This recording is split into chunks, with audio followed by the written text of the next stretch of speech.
कालिया मर्दन, क्या वो भी एक असत्य प्रचार था मित्र?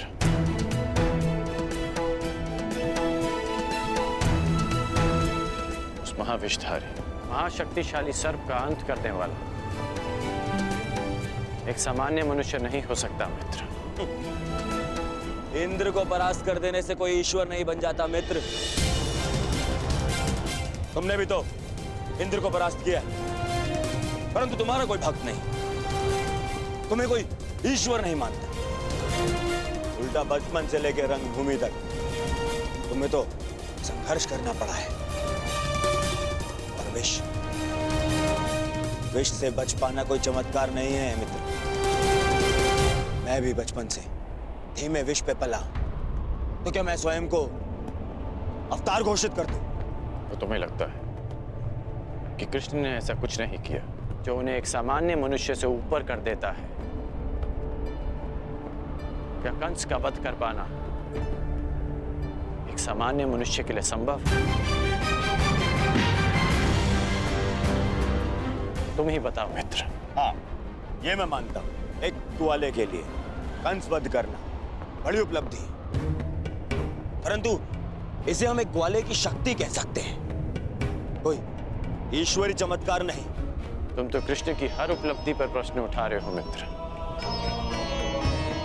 हाँ, क्योंकि वो एक छलिया है, छल करने वाला, माया करने वाला, और कुछ नहीं। छलिया कहो या माया भी, परंतु उन्होंने जो किया अपने लोगों के शुभ के लिए, अपने लोगों के उत्थान के लिए किया। मेरी तो बचपन की इच्छा थी कि मेरी उनसे भेंट हो।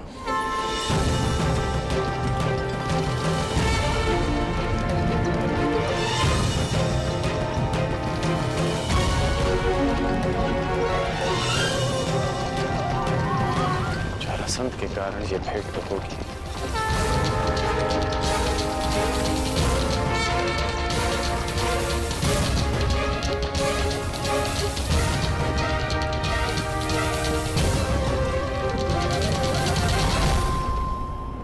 युद्ध क्षेत्र में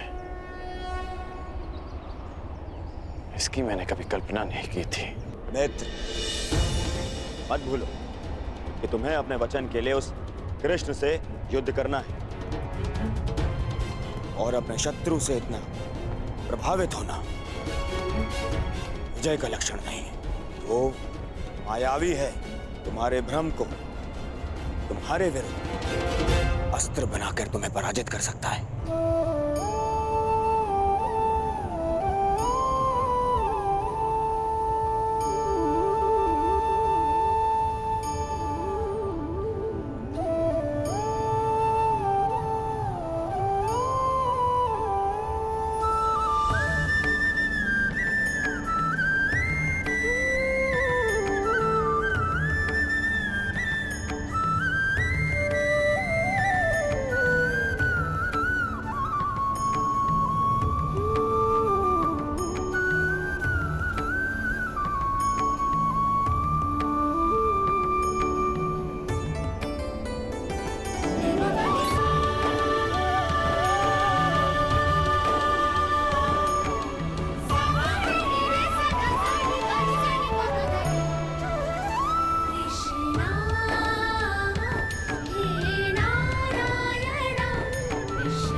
वो मायावी है, वो जहां अपने पांव रखे वहां सब कुछ परिवर्तित हो जाता है।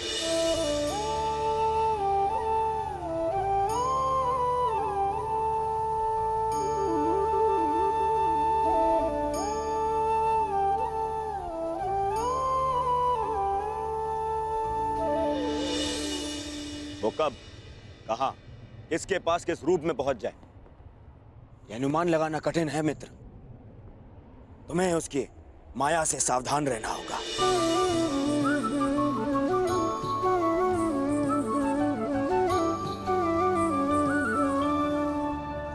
जिनकी प्रशंसा करते आया, कल उन्हीं से युद्ध करना होगा।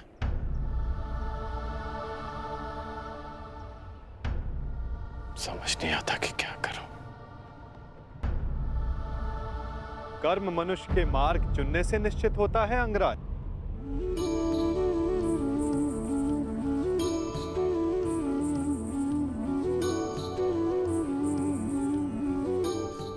प्रश्न ये करना चाहिए कि मार्ग कौन सा चुना जाए।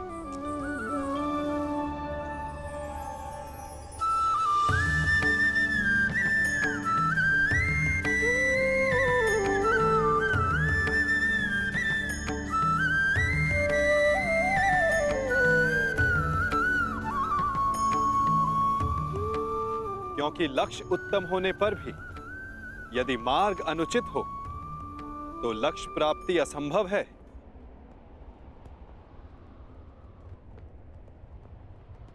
चुनने की कला धनुर्विद्या से अधिक कठिन है अंगराज।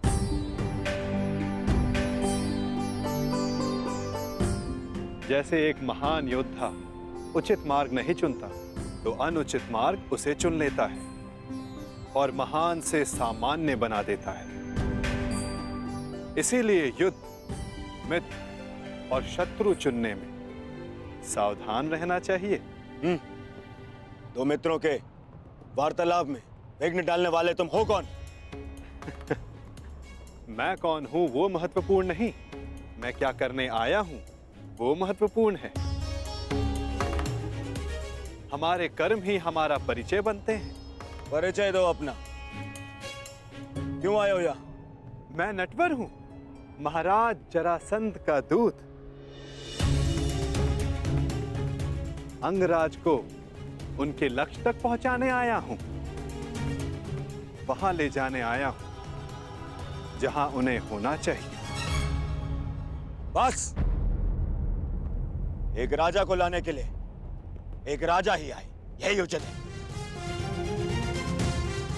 जाओ और जाके कह दो जरासंध से, जब तक वो स्वयं कर्ण को लेने नहीं आएगा, अंगराज कर्ण कहीं नहीं जाएगा।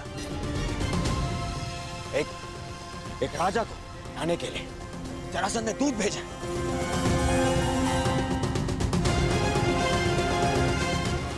ये नियम के विरुद्ध है।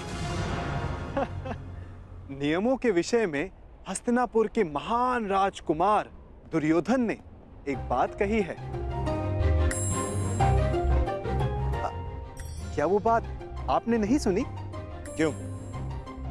क्या कहा है कुमार दुर्योधन ने? यही कि नियम वो बनाते हैं जो शासन करते हैं और उनको अपने बनाए हुए नियमों को पालन करने का बंधन नहीं होता। जिस तरह एक नदी अपना मार्ग चुनने से पूर्व किसी से पूछती नहीं, उसी तरह एक शासक अपने बनाए हुए नियमों को बदल सकता है। अब आप ही बताइए महोदय, क्या राजकुमार दुर्योधन ने कुछ अनुचित कहा?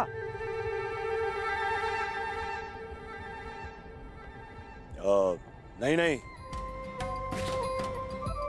कदापि नहीं।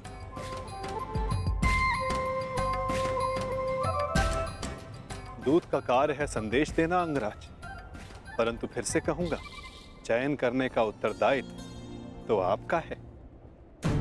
आप मेरे साथ आना चुनते हैं या नहीं, ये तो आप पर निर्भर करता है। कर्ण ने यदि कुछ चुना है तो केवल अपने वचन का पालन करना है। मैं तुम्हारे साथ आऊंगा दूत। अहो भाग्य, मैं भी यही चाहता था कि आप मेरे साथ आएं।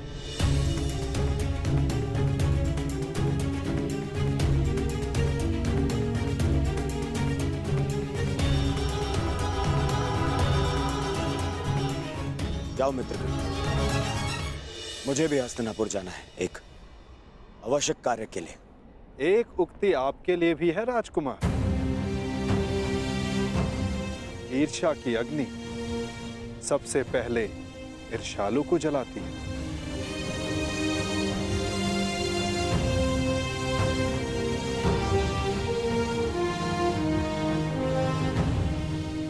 क्या कहा तुमने? बस एक महान पुरुष की उक्ति स्मरण हो आई, सो कह दी।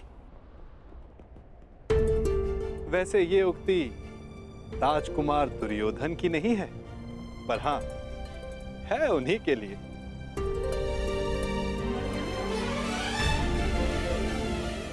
आपका दूत आपकी प्रतीक्षा कर रहा है अंगराज।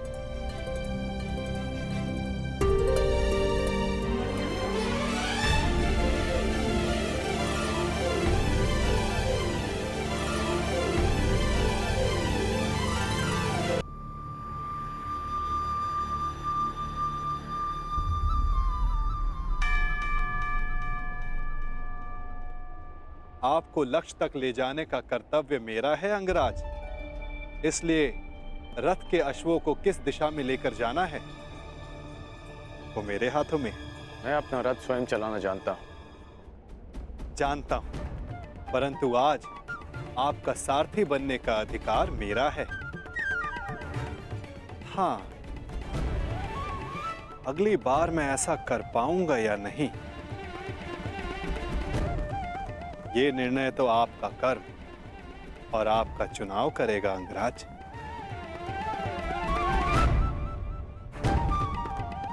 चलो नटवर, जरासंध मेरी प्रतीक्षा कर रहे होंगे। प्रतीक्षा केवल प्रारब्ध करता है अंगराज। कल को प्रारब्ध क्या रूप लेकर आए ये किसी को नहीं पता। कभी कभी हम किसी और लक्ष्य की कामना करते हैं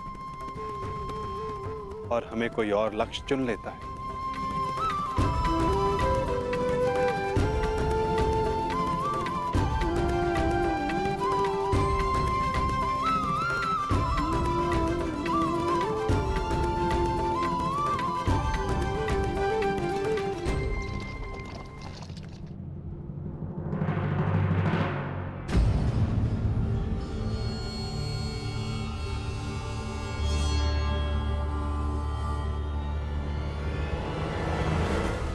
मुझे देख के यूं आश्चर्यचकित ना हो कुमार दुर्योधन। मैं यहां अंगराज को लेने आया।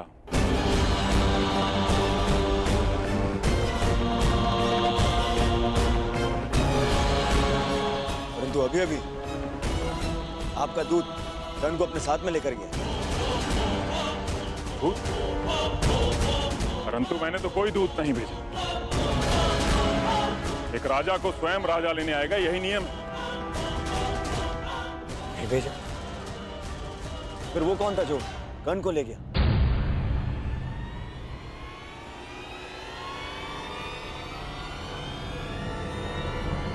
समझ गया, वही छलिया, वही मायावी जो हर बार जरासंध की छाती पर एक और पराजय का घाव कर जाता है। कृष्ण, वासुदेव कृष्ण।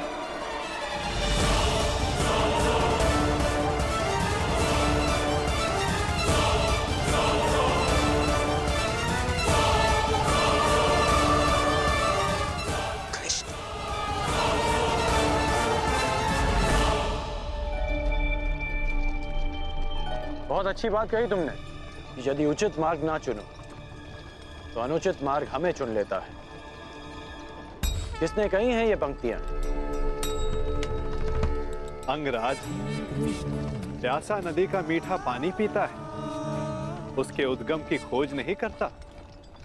भूखा मीठा फल खाता है, वो फल किस पेड़ पर था उस पर शोध नहीं करता। ठीक उसी प्रकार किसने क्या कहा है वो महत्वपूर्ण नहीं, महत्वपूर्ण कुछ है तो ये कि कही गई बात समझ में आई या नहीं। किसने कहा है उसे ढूंढने निकलोगे तो समझ नहीं आएगा कि क्या करना है।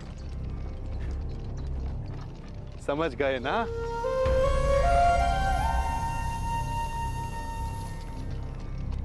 इतना अवश्य समझ गया कि तुम कोई भी बात सीधी तरीके से नहीं करते। दूत हूं, मार्गदर्शक हूं, और जीवन का मार्ग कभी सीधा नहीं चलता।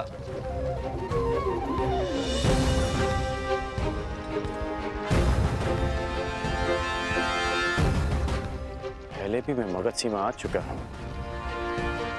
परंतु ये मार्ग भिन्न क्यों लग रहा है? निसंदेह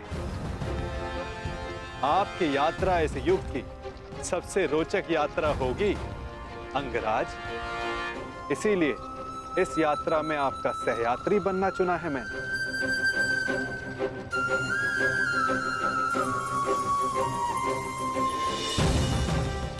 परंतु ये यात्रा अंत नहीं। इस यात्रा के पश्चात जीवन का नया मार्ग मिलेगा।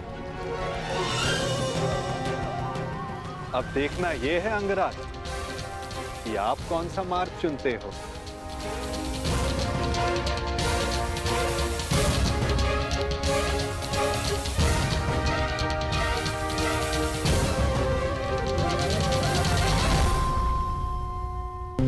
पहले भी मैं मगध सीमा पर आ चुका हूं, परंतु ये मार्ग थोड़ा भिन्न लग रहा है।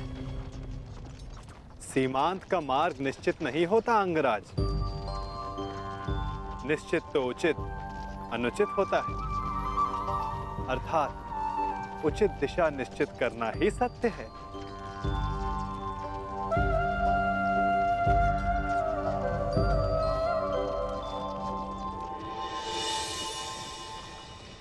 मन की शुद्धि के लिए आवश्यक है कि उत्सुकता के वेग को रोका ना जाए। प्रश्न नहीं करोगे तो उत्तर कैसे पाओगे? तुम्हें कैसे पता कि मैं कुछ पूछना चाहता हूं? एक माता को कैसे पता होता है कि आज उसके बालक को क्या खाना है? एक ढाल को कैसे पता होता है कि तलवार किस ओर से आनी है? ये मन की भाषा है अंगराज। अपना मन सचेत हो तो दूसरे का मन पढ़ना कठिन नहीं। तो तुम मन की बातें भी पढ़ लेते हो? अवश्य, सारथी जो हूं, रथी का मार्ग प्रदर्शन करने के लिए उसका मन पढ़ने की कला एक सारथी को अवश्य आनी चाहिए।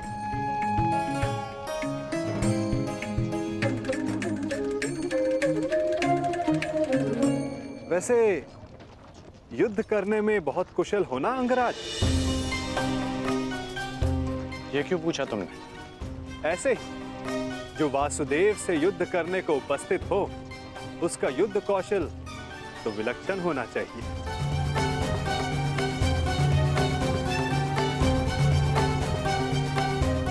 तुम्हें कैसे पता कि मैं वासुदेव से युद्ध करने जा रहा हूं? जरासंध ने बताया? नहीं। तो फिर किसने? आपको स्मरण नहीं अंगराज? मैंने अभी कहा था, अगर सारथी का मन सचेत हो तो योद्धा का मन पढ़ना कठिन नहीं।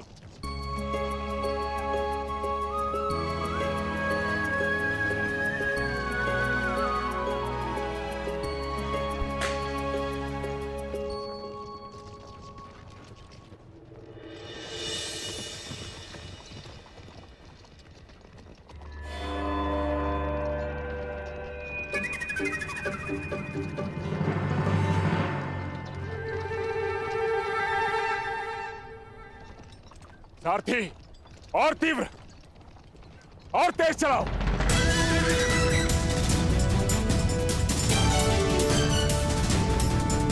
हो रहा, और तीव्र।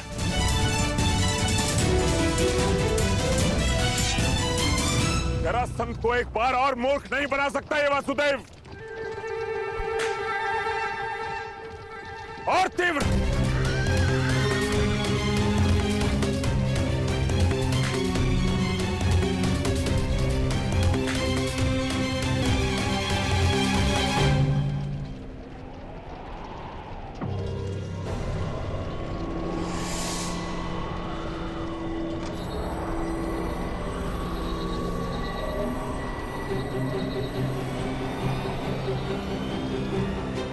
कहां गया ये छलिया?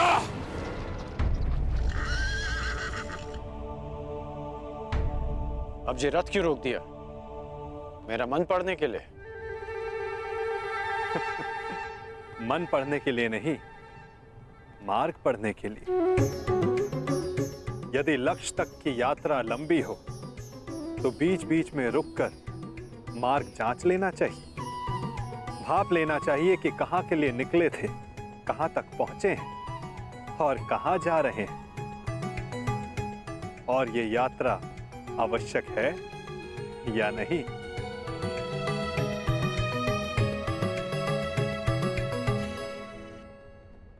सारथी, रोको रथ, रथ रोको।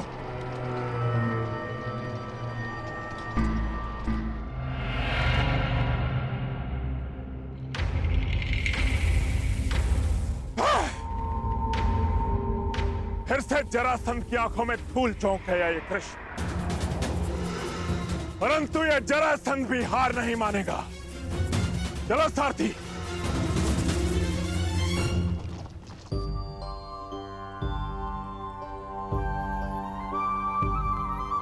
यदि मार्ग की जांच कर